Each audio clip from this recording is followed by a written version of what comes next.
कैसे हो? उम्मीदें बढ़िया होंगे। सो फाइनली हमने बेसिक्स काफ़ी सारा कवर कर लिया है, हमने थियरी पार्ट कवर कर लिया है और हमारा एक फर्स्ट प्रोग्राम हमने रन करके देख लिया है सी लैंग्वेज के अंदर।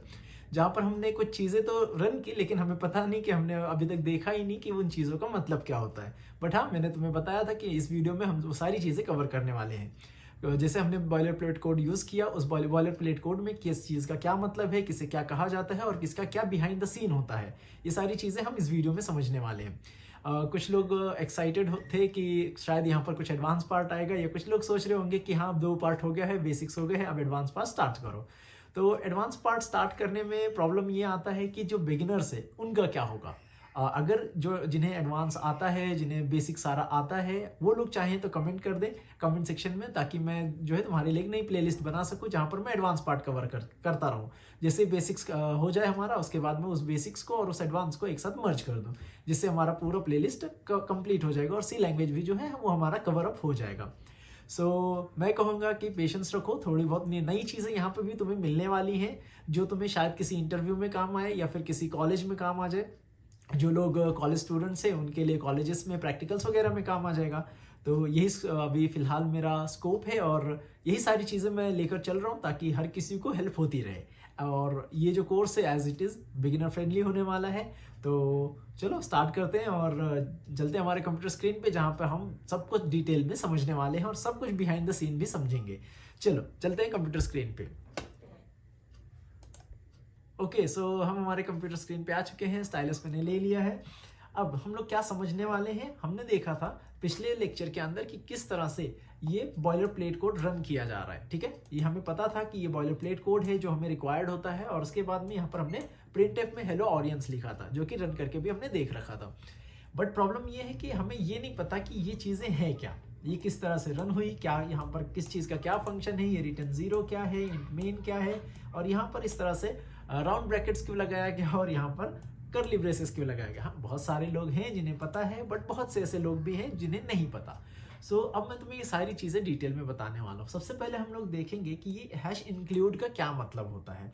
ठीक है, तो चलो बोर्ड के ऊपर आते हैं और यहाँ पर मैं तुम्हें बताता हूँ कि हैश इंक्लूड का एक्चुअल क्या मतलब है। ठीक है, यहाँ पर मैं पेन ले लूँगा। अब यहाँ पर हम आते हैं हैश इंक्लूड के ऊपर। ठीक है, हमारा हैश इंक्लूड एक्चुअल में क्या होता है। हैश इंक्लूड जो होता है, अब ये जो हैश है हमारा, ये हैश खुद में क्या होता है, प्री प्रोसेसर होता है। ठीक है, प्री प्रोसेसर होता है। अब ये प्री प्रोसेसर का क्या मतलब है, जो हमारा कोड है, ठीक है, हमारा जो कोड है कंपाइलर एग्जीक्यूट करना स्टार्ट करे। ठीक है, अब कंपाइलर क्या होता है, कंपाइलर के बारे में थोड़ा सा बताता हूँ। जैसे हमने कोड लिखा, ठीक है, यहां से लिखा हमने यहां तक, ठीक है, इस कर्ली ब्रेसेस तक, यहां तक हमने कोड लिखा। ठीक है, ये हैश इंक्लूड है, यहाँ हमारा इंट मेन है, वगैरह वगैरह सब कुछ है। कंपाइलर क्या करता है, एक पॉइंट से रीड करना स्टार्ट करता है। ठीक है, रीडिंग स्टार्ट करता है, क्या ये कोड सही है, अगर कुछ एरर्स है तो वो एरर्स हमें थ्रो कर देता है, वहां पर स्टॉप कर देता है रीडिंग। तो इसी तरह से कंपाइलर जो है इसे मशीन लैंग्वेज में कन्वर्ट करने के लिए प्रोसेसिंग स्टार्ट कर देता है। तो हम क्या चाहते हैं कि कंपाइलेशन स्टार्ट हो। ठीक है, कंपाइलेशन जो है हमारा वो स्टार्ट हो उसके पहले, ठीक है, कंपाइलेशन स्टार्ट होने के पहले हम चाहते हैं कि कुछ जो फाइल्स हैं वो हमारे इस प्रोग्राम के अंदर इंक्लूड हो जाएं। ठीक है, कुछ फंक्शंस, कुछ फाइल्स जो हैं वो हम लोड करना चाहते हैं कंपाइलेशन के पहले। ठीक है, ध्यान देना, जो प्री प्रोसेसर्स होते हैं वो कंपाइलेशन के पहले वर्क करते हैं। ठीक है, तो कंपाइलेशन के पहले ही हम कुछ फाइल्स को इंक्लूड करना चाहते हैं, तो इसलिए हम यहाँ पर यूज करते हैं हैश को एज अ प्री प्रोसेसर, जो प्रोसेसिंग, कंपाइलेशन की प्रोसेसिंग स्टार्ट होने से पहले ही एक्टिवेट होता है और वो रिक्वायर्ड फाइल्स को इंक्लूड करने का काम करता है। मतलब हम एक हमारे कंप्यूटर को, या फिर को हमारे जो विजुअल स्टूडियो कोड है उसे हम कमांड दे रहे हैं कि हमारे इस प्रोग्राम फाइल में, इस फाइल के अंदर ये फाइल को पहले तुम इंक्लूड कर लो, ये फोल्डर को तुम इंक्लूड कर लो, या फिर कहो इन फंक्शनैलिटीज को इंक्लूड कर लो, ताकि फिर हमारा जब कंपाइलेशन स्टार्ट हो तो ये सारी चीजें हमारे पास अवेलेबल रहें। अब वो क्या फंक्शनैलिटीज हैं, क्या वो फोल्डर से, क्या फाइल से, वो सब कुछ हम आगे देखते रहेंगे। अभी फिलहाल हमने हैश इंक्लूड समझ लिया है। ठीक है, तो हैश इंक्लूड क्या होता है, प्री प्रोसेसर होता है। ठीक है, हैश जो है वो हमारा प्री प्रोसेसर है।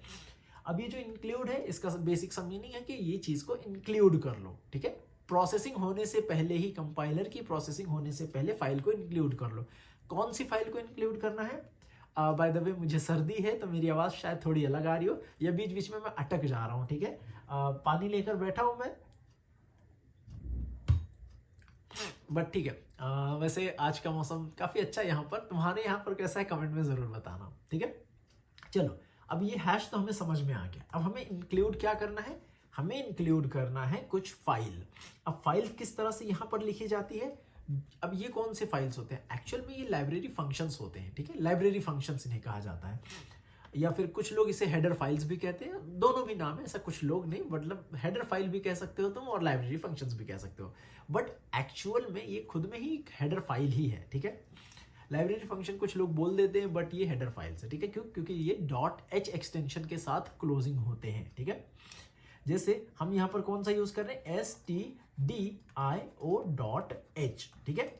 अब ये जो हेडर फाइल है, ये क्या है, हेडर फाइल है, इसे कहा जाता है हेडर फाइल। क्यों हेडर फाइल है ये, क्योंकि ये .h एक्सटेंशन से हुआ है, और ये जो है ये बहुत सारे फंक्शनैलिटीज को अपने अंदर होल्ड करता है, ठीक है। अब ये एस जो है वो स्मॉल रखना, कैपिटल मत कर देना मेरी तरह, ठीक है। मैं चाहो तो एक काम करता हूँ, मैं इसे एडिट कर लेता हूँ, वरना कुछ लोग कमेंट में कहेंगे एस तो स्मॉल होता है सर, आप ऐसे कैपिटल क्यों कर रहे हो, या कुछ लोग सर कहेंगे, कुछ भैया कहेंगे, जो जिसको अच्छा लगे वो कह सकते हो, ठीक है। एस तो मैंने स्मॉल कर दिया, ठीक है। अब ये क्या है, हेडर फाइल है। हेडर फाइल में क्या क्या होता है, हेडर फाइल के अंदर फंक्शनैलिटीज होती हैं। क्या होता है, फंक्शनैलिटीज होती हैं। कौन से टाइप की फंक्शनैलिटीज, ठीक है, फंक्शनैलिटीज, ठीक है। मैं स्पेलिंग पे ध्यान मत देना, स्पेलिंग गलत हो सकती है, ठीक है। सिर्फ जो कह रहा हूँ उन चीज़ों पर ध्यान देना, ठीक है। और चाहिए तो खुद के नोट्स बना सकते हो, और नहीं भी बनाओगे नोट्स तो इतना तो मैं तुम्हें समझा दूंगा कि तुम्हें कोई चीज़ भी रिकॉर्ड करने की या दोबारा देखने की जरूरत नहीं पड़ेगी, ठीक है। एक बार अच्छे से अगर तुम नोट कर लो या फिर अच्छे से समझ कर इस पूरे लेक्चर को ध्यान से फोकस के साथ देख लेते हो तो, ठीक है। चलो, हेडर फाइल है जिसके अंदर क्या होती है, फंक्शनैलिटीज होती है। अब किस टाइप की फंक्शनैलिटीज होती हैं इन्हें भी समझ लेते हैं। अब फंक्शनैलिटीज जैसे मैं थोड़ा सा यहाँ पर नीचे आऊंगा और यहाँ पर थोड़ा एक्सप्लेन करूंगा, ठीक है। चलो, हम फंक्शनैलिटीज के बारे में बात करते हैं कि ये फंक्शनैलिटीज होती क्या है, ठीक है। फंक्शनैलिटीज, आई होप स्पेलिंग एकदम सही है, मेरे हिसाब से तो सही है। अगर तुम में से किसी को लग रहा है कि ये गलत है तो नीचे से स्पेलिंग कमेंट कर देना, मैं उसे थम्स अप दूंगा या फिर शायद मैं उसे हार्ट दे दूँ, ठीक है। चलो, अब आते हैं फंक्शनैलिटीज होती क्या क्या है। जैसे हमने अभी यहाँ प्रोग्राम में देखा, हमारे इस प्रोग्राम के अंदर यहाँ पर हमने देखा यहाँ पर हमने देखा प्रिंट एफ। अभी प्रिंट एफ क्या है, ठीक है। उसके बाद में ये इंट मेन क्या है, ये सब कहाँ से आ रहा है, ये जो रिटर्न कीवर्ड है रिटर्न 0, ये कहाँ से आ रहा है। तो ये जो सब चीजें हैं, जैसे एक प्रिंट एफ का हम एग्जाम्पल लें तो हमारा जो प्रिंट एफ है, ठीक है, प्रिंट एफ ये क्या है, ये एक फंक्शनैलिटी है, फंक्शन है। अब ये फंक्शन कैसे हुआ, वो सभी चीजें जो इस राउंड ब्रैकेट्स के साथ में होती हैं, या फिर कहो सपोज करो हम जैसे स्कैन एफ लेंगे। अब स्कैन एफ क्या होता है, जैसे प्रिंट एफ से हम क्या करते हैं, कोई भी चीज हमें प्रिंट करवानी होती है तो हम उसे प्रिंट कर सकते हैं, ठीक है। प्रिंट एफ का हम काम क्या करते हैं, प्रिंटिंग, ठीक है, हम प्रिंटिंग का काम करते हैं। कोई भी चीज हमें, कोई भी मैसेज या फिर कोई भी डेटा हमें वो टर्मिनल पे शो करना होता है, उसके लिए हम प्रिंट का यूज करते हैं, ठीक है, प्रिंट एफ। उसी तरह कोई वैल्यू हमें स्कैन करनी, मतलब यूजर से लेनी हो तो हम स्कैन एफ का यूज करते हैं, ठीक है।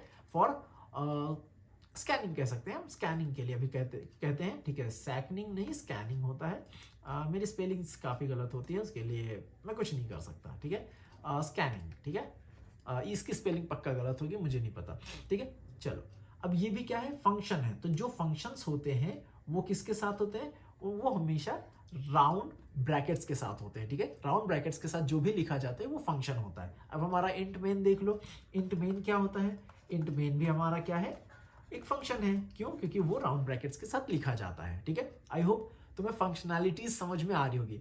अब आगे चलकर मैं एक चैप्टर लाऊंगा, चैप्टर को इन द सेंस कि एक वीडियो लाऊंगा जहां पर एक कंप्लीट कुछ पार्ट्स चलने वाले हैं, ठीक है। जहां पर पार्ट 1, पार्ट 2, पार्ट 3 करके आई होप कि 10 पार्ट्स तो आएंगे ही आएंगे कम से कम, क्योंकि यहाँ पर यूट्यूब पे छोटे वीडियोस होते हैं। लाइव क्लासेस में मैं 35 मिनट्स का मिनिमम वीडियो जो है मेरा 35 मिनट का चलता है लाइव क्लासेस, ठीक है। ऑफलाइन बेसिकली नहीं सिखाता हूँ ज़्यादा, ऑनलाइन बैठकर ही सिखाता हूँ, यही कंप्यूटर, यही स्टाइलस और यही सब कुछ रहता है सेम सेटअप के साथ में। और तुम्हें फील आएगा कि तुम ऑनलाइन बैठकर यूट्यूब पे ही सीख रहे हो, और यहाँ यूट्यूब पे भी तुम्हें वैसे ही लगना चाहिए कि जैसे तुम लाइव क्लास में सीख रहे हो, ठीक है। तो जो टास्क दिया जाए उसे ज़रूर करना। चलो, अब सबसे पहली चीज़ तुम्हारे लिए एक छोटा सा टास्क क्या है, ये होगा तुम्हारा टास्क, ठीक है। अब टास्क तुम्हारा ये है कि टास्क ये है तुम्हारा कि कमेंट सेक्शन में कमेंट करो कि जो फंक्शनैलिटीज होती हैं, ठीक है, फंक्शनैलिटीज वो हमेशा किसके साथ होती हैं, राउंड ब्रैकेट्स के साथ होती है। जितने भी फंक्शंस होते हैं वो राउंड ब्रैकेट्स के साथ में होते हैं। ये चीज़ तुम्हें कमेंट करना है, ताकि कोई नया बिगिनर देख रहा है वीडियो को तो उसे कमेंट सेक्शन में ही पता चल जाए कि हाँ, हमें क्या सीखने मिलने वाला है। और अगर किसी को टाइम स्टैम्प लगाना है तो वो लगा सकता है, काफ़ी हेल्प होगी। टाइम स्टैम्प की वजह से जो नए लोग आ रहे हैं वो वीडियो भी देख पाएंगे कि स्टार्टिंग में हमने कुछ बातें की, उसके बाद में हम यहाँ पर आए, फंक्शनैलिटीज़ इस पॉइंट पर हमने सीखना स्टार्ट किया, और इंटमेन के बारे में हम अभी थोड़ी देर में सीखने ही वाले हैं। तो ये सारी चीज़ें टाइम स्टैम्प लगा सकते हो, ठीक है। चलो, आई होप मेरा सिखाने का तरीका तुम्हें पसंद आ रहा होगा। अगर अच्छा लग रहा होगा तो कमेंट करते जाओ। देखो, वीडियोस को जितना तुम सपोर्ट करोगे उतनी ज़्यादा वीडियोस आती रहेंगी और उतनी जल्दी आएगी, ठीक है। तो ये हो गया हमारा printf, scanf, intmain, ये सब फंक्शंस हैं। फंक्शंस के बारे में पता चल गया हमें। और ये कहाँ से आती हैं सारी, ये सब कुछ आता है हमारे हेडर फाइल के अंदर से। कहाँ से आता है, ये हमारे इस हेडर फाइल के अंदर से आता है, ठीक है। हेडर फाइल के अंदर क्या होता है, हेडर फाइल के अंदर होता है हमारे फंक्शनैलिटीज, ठीक है। आई होप ये समझ में आ रहा होगा। अब इस तरह के कितने हेडर फाइल्स है तो बहुत सारे। हम कितने सीखने वाले, हम कुछ 6 से 7 सीखने वाले हैं। आई होप 6 या 7 होंगे, या फिर देखते हैं, अभी मैं एग्जैक्ट तो नहीं कह सकता, बट मैं कुछ तुम्हें नेम्स दे देता हूँ, ठीक है। हेडर फाइल्स के कुछ नेम्स दे देता हूँ। Header files, I hope green colour से ज़्यादा अच्छा ब्लू कलर लग रहा है हमारा, ठीक है। तो मैं यहाँ पर इस तरह से दूंगा। पहला हमारा है stdio.h। अभी इसके बारे में और बातें करेंगे, रुक जाओ ज़रा सा। फिर उसके बाद आता है हमारा ctype.h, ठीक है। उसके बाद में आता है हमारा, यहाँ पर आता है string.h, ठीक है, string.h आता है। फिर उसके बाद में standard lib.h, std standard library की बातें हो रही है, ठीक है। और उसके बाद में हमारा आता है यहाँ पर, ये भी हो गया, और time.h आता है हमारा, ठीक है, time.h आता है। तो फिलहाल इस सीरीज़ के अंदर हम यही कुछ 4-5 ही सीखने वाले हैं, और कुछ एक्स्ट्रा आता है तो वो भी मैं तुम्हें सिखा दूंगा उसके साथ ही साथ, ठीक है। तुम्हें कुछ स्पेसिफिक सीखना है तो तुम उसके लिए कमेंट कर सकते हो कि नहीं, हमें windows.h सीखना है या ऐसे एडवांस चीज़ें सीखनी है, तो वो भी तुम कमेंट कर सकते हो। मैं उन पर भी रिसर्च करके एक अच्छी वीडियो लाकर तुम्हारे लिए बना दूंगा, ठीक है। चलो, ये तो हो गए हमारे कौन से, हेडर फाइल्स हो गए। जो भी .h से क्लोजिंग हो रहा है वो हेडर फाइल्स है, ठीक है। चलो, अब आते हैं हेडर फाइल के बारे में थोड़ा सा और जानने। जो हमारा हेडर फाइल है stdio.h, अब यहाँ पर ये जो stdio जो है .h, इसका फुल फॉर्म क्या है। हाँ, इसका भी फुल फॉर्म होता है। इसका मतलब है स्टैंडर्ड इनपुट एंड आउटपुट, ठीक है। Standard input output header file, standard input output header file, ये है उसका पूरा नाम, ठीक है, हेडर फाइल। अब इसके अंदर ये इनपुट आउटपुट क्या, प्रिंट स्कैनफ हमने देखा, वो क्या है, स्कैनिंग का काम करता है या फिर प्रिंटिंग का काम करता है, यानी कि इनपुट लेता है और आउटपुट देता है, ठीक है। सर्दी की वजह से गला थोड़ा सा, ठीक है।